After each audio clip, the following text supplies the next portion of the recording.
Morning, folks. What's going on? It's the Flying Pig here on Flying Pig United with another cheeky little video for you. Do us a favour, smash the thumbs up and get your thoughts in, obviously down in the comment section below. But we're here to discuss last night's absolute debacle, melt job, whatever you want to call it, and just a few things on my mind after that game. So obviously we've thrown away a nice cheeky little 2-1 win. We could have taken back to Old Trafford with us for the second leg. That would have been nice. But we found a way to crumble job it at the end there. I just want to talk about a couple of points here. You know, I mean, Andre Onana, I guess you could say he's not solely at fault, obviously, for the second goal. Of course he isn't. There's a whole domino effect of melt jobs in that one. But he certainly could have done a lot better. But the first one, goodness me, I would expect the B team reserve keeper for Accrington Stanley to deal with that one 10 times out of 10. So what the hell is Andre Onana, a man who has paid 6 figures to be Manchester United's goalkeeper, doing when he's not able to deal with such an opportunity there? It's just pathetic, really. So there you go, especially after chatting all that mad shit, essentially saying that Manchester United should dispatch Lyon, we're a better side. Well, obviously last night proved that there's not that much in it. And thankfully they had Alexander Lacazette playing for them. Goodness me, that guy's gash. I remember why the Gooners got rid of him now. Alexander Lacazette had a couple of decent chances in front of goal and he spurned them all, thankfully for us. Otherwise, it could have been a bad night in the office. It was a bad night at the office because we were winning right at the end. We should have just been able to close out that game and take the lead back to Old Trafford with us. But again, we found a way to shart it. I still expect us to do well in the tie at Old Trafford next week. I still expect us to be able to win the game. But it's now we've made it a little bit trickier for ourselves. And certainly Lyon had enough in that game there and enough chances to expect that they can definitely have a chance in that game as well. So it's on a knife edge at the moment, this one. Let's talk about some of the melt jobs. Andre Onana, though, we're not letting him get away with this. It's time for Ruben Amorim now to bench this guy. To be fair to Ruben Amorim, he's been playing him for a little bit. It's not really his fault because there's been injury issues with the likes of Bayender. Well, now we've got Bayender, who was back on the bench last night. He needs to be playing regularly. He needs to be given this chance against Newcastle. And hopefully, if he does well, the chance again in the Europa League, because I don't really understand how you can continue to select Andre Onana based on that game alone. Think about it, guys. Massimo Taibi had an absolute shitter against Southampton. Letizier's done him and had his pants down. He's gone through his legs. And he's played a few times, a handful of games for Manchester United. And we've decided that he's gash. And then he's never to be seen from again. Well, that's what needs to happen to Andre Onana, really. We just need to forget about him now. Move on to somebody else, because otherwise, it's not like we don't like him as a person. He's a nice guy and all that. It's not about that. It's about how good are you for Manchester United? Can you be consistent? Can you play to a good standard for us week to week? All goalkeepers are going to make errors. I remember people getting on David De Gea's back in the past. Well, look at you now, people. And Erik ten Hag, the Dutch conehead melt, obviously getting rid of David De Gea is just the stupidest thing that I've seen any manager do pretty much at this football club, only to go and sign this melt, Andre Onana, for 50 million squid. Goodness me, what an exercise in futility that is. But anyway, we've got this guy in here now. Don't hopefully want to see him for very much longer. I'm hoping that in the summer he will be moved on. We'll probably have to take a massive loss on him because we paid a ridiculous amount for this guy. So we'll probably have to eat a shit sandwich financially in this Onana situation. But in my opinion, it has to be done. We've got to get rid and we have to get somebody else in. My first port of call would be to Fiorentina to see if we can get David De Gea, in all fairness. Off of them, I think they're exercising a 1-year extension or contract clause extension, whatever. We need to just go and get him back, really, for a season or two, a few seasons.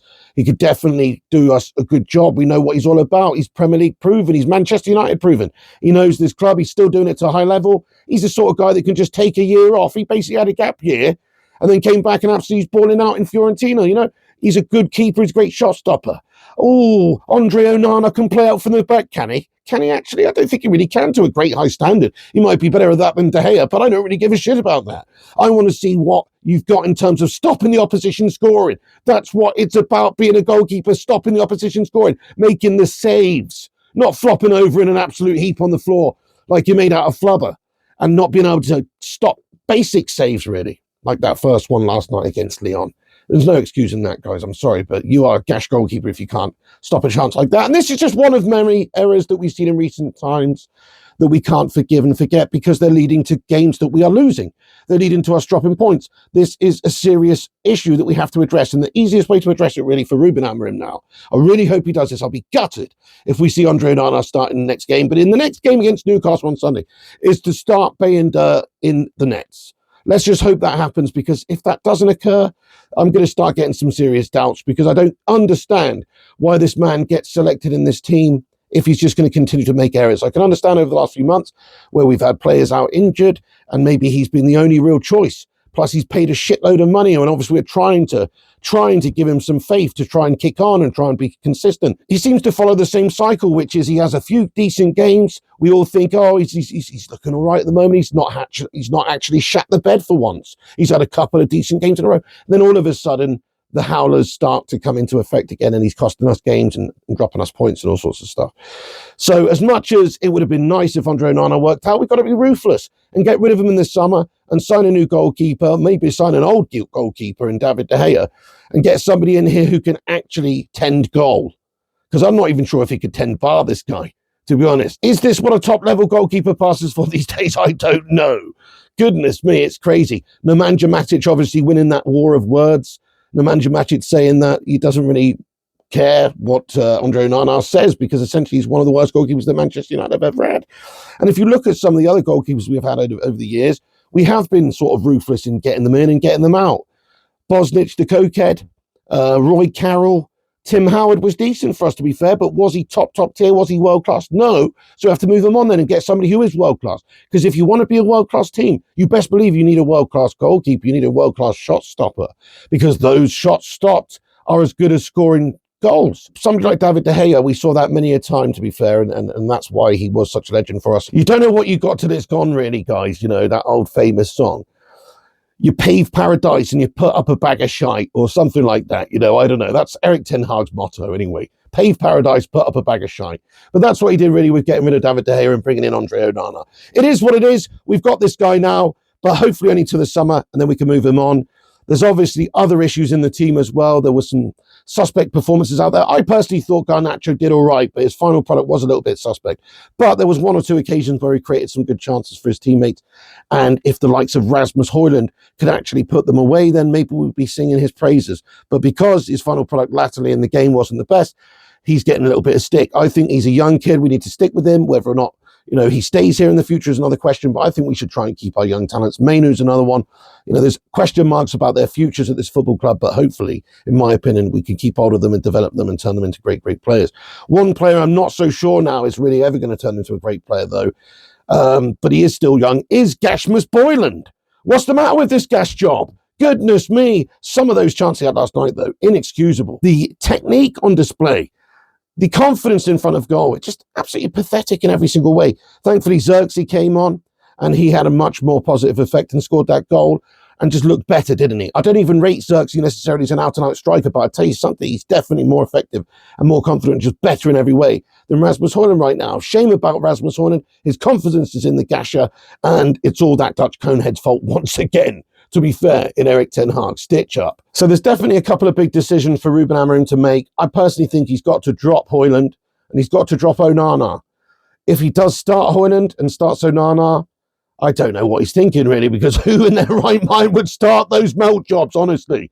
Old Lurpak fingers. But really, you've got to reward players who are performing. Therefore, the likes of Zirkzee are obviously taking the lead in front of Rasmus Hojlund for team selection. Plus, Hojlund's just so poor in front of goal and so ineffective.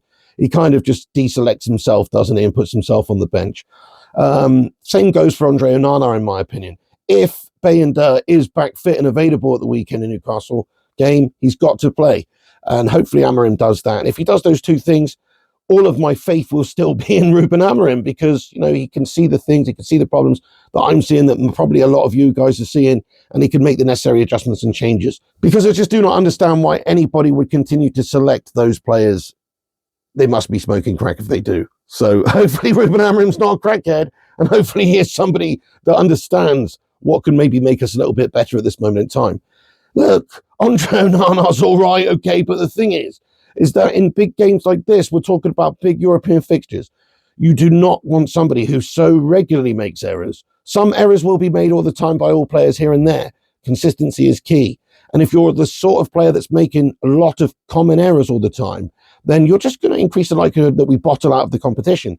And remember, all of our eggs are in the Europa League basket. We have to try and win this competition. It's the only way we really save ourselves for next season. It could put us back a couple of years, this, not having any European football. Maybe it'd be good to have less games to maybe focus on the league, but I don't think it is. Not for a huge club like United. We've got to be playing in Europe. And what's the best European competition? The Champions League. And how do we get in the Champions League? We win the Europa League. And how do we win the Europa League? We've got to be able to best teams like Lyon and not absolutely melt, either in front of goal when we get the chances or at the back like Flubberhands Onana did. He properly let us down again last night. So come on, enough's enough. We've got to make those changes. Please, Ruben Amorim, please, I'm begging you. Drop Andre Onana and also drop Rasmus Hojlund as well, because he's just becoming a calamity in front of goal as well. In the summer, maybe we could go and get a couple of strikers. I'd like to see, why not trigger this Delap clause, 30 million if we can get him in. We could do a lot worse. We need more firepower. Plus, that's not enough though. Then we need to go get somebody else who's more senior, who's more proven, who's higher level, who's more got bigger stature, reputation. Somebody, like a Gyökeres, maybe Amorim's got that history with, or even an Osman or somebody like that. We've got to go and get somebody to give us some bloody goals next season, folks. It's clear in the summer we need to sign probably a couple of strikers, but certainly a striker. If it was down to me, I would get 2 strikers in for extra firepower, make Rasmus basically third choice if we can't sell him, that is. Because I pretty much would think about selling him at this stage, try and recoup money. Maybe there's a team in Serie A that remembers he was decent and maybe might want to make an offer.